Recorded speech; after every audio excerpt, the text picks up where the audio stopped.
Loh, Riz, ini diisi air panas lagi? Pantas nggak ada rasanya.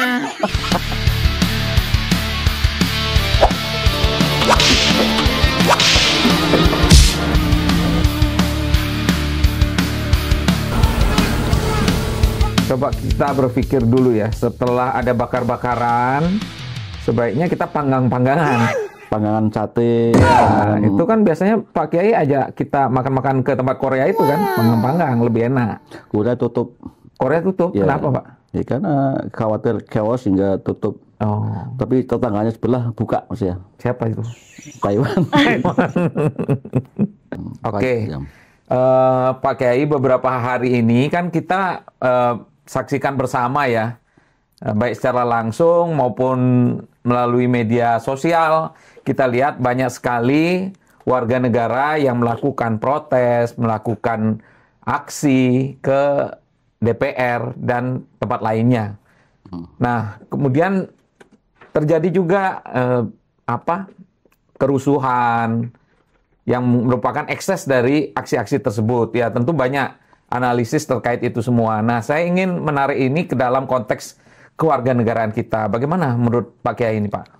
Betul sekali Mas Edi bahwa kasus-kasus turun jalannya anak-anak muda, mahasiswa, para pekerja, terus masyarakat sipil turun untuk menyampaikan hak-hak konstitusionalnya, baik itu ke DPR atau ke tempat-tempat Ke Polri pusat mungkin? pemerintahan, ke Polri, ke badan-badan lembaga-lembaga yang punya tanggung jawab untuk menata negara ini, saya kira bisa kita lihat dari perspektif kewarganegaraan. Tidak semata-mata hanya sekedar kegiatan politik praktis, unjuk rasa, menuntut hak-haknya, terus selesai, bukan itu.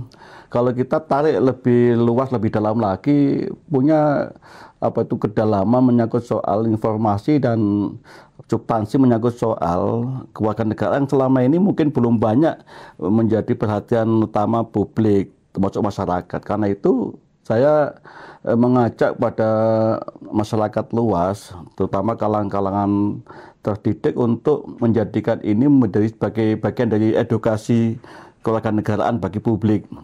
Apa maksudnya begini?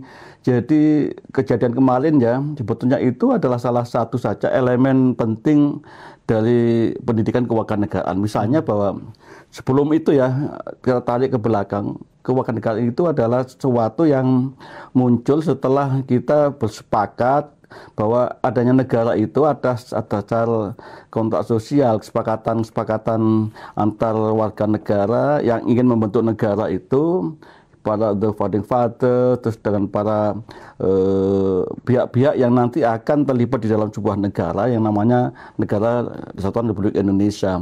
Ada negaranya, ada teritorialnya, NKRI, ada warga negara, dan ada hak dan kewajiban selaku warga negara. Disinilah ngomong soal hak dan kewajiban itu ada persoalan memang. Jadi selama ini menurut saya warga negara, entah namanya itu mahasiswa, masyarakat sipil, kaum pekerja, itu kesannya itu memang lebih banyak dibombardir oleh kewajiban-kewajiban negara, Bayar pajak misalnya, betul, Pak, ya? kewajiban yang dipaksakan oleh otoritas negara, entah itu pemerintahan, entah tentara, entah polisi, entah alat-alat yang lain.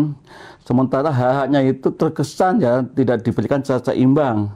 Karena itu common sense kita, akal sehat kita menganggap wajar ya kalau cuma 1-2 hari nggak masalah, ini bertahun-tahun, bahkan sejak orde mungkin orde lama, ganti rezim orde baru, orde reformasi, ternyata itu hanya berganti rezim, berganti komitmen, berganti semangat bahwa untuk memperbaiki keadaan. Tapi posisi warga negaranya tetap tertekan, dan kewajibannya tetap dikedepankan, sementara hak-haknya itu kurang mendapat perhatian oleh negara ini. Saya kira itu salah satu poin yang kita bisa catat dari peristiwa kemarin, demo-demo yang semacam itu.